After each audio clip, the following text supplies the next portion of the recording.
செங்கல்பட்டில் சென்னை திருச்சி தேசிய நெடுஞ்சாலையில் கடும் பனிப்பொழிவு காணப்பட்டு வருகிறது. செங்கல்பட்டில் கடும் பனிப்பொழிவால் முகப்பு விளக்குகளை எரியவிட்டபடி வாகன ஓட்டிகள் வாகனங்களை இயக்கி செல்கின்றனர். கூடுதல் விவரங்களை செய்தியாளர் சக்திவேல் வழங்க கேட்கலாம்.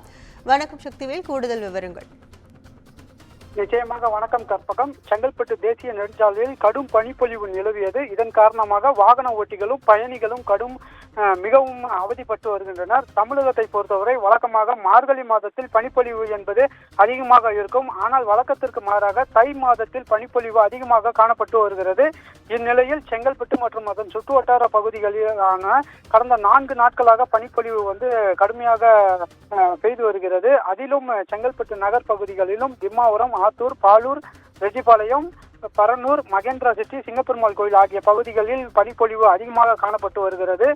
குறிப்பாக சென்னை திருச்சி மற்றும் திருச்சி சென்னை தேசிய நெடுஞ்சாலையிலும் கடும் பனி மூட்டம் புகை மண்டலமாக மாறி சாலையில் செல்லும் வாகனங்கள், 3 சக்கர வாகனங்கள், கார், ஆம்னி பேருந்துகள், அரசு பேருந்துகள் ஆகிய அனைத்து வாகனங்களும் முகப்பு விளக்குகளை எரியவிட்டபடியே செல்கின்றனர்.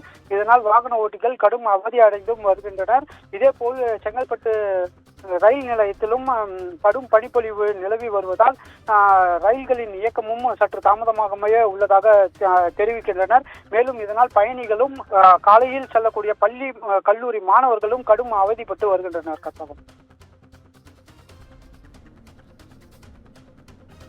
விவரங்களுக்கு நன்றி சக்திவேல்.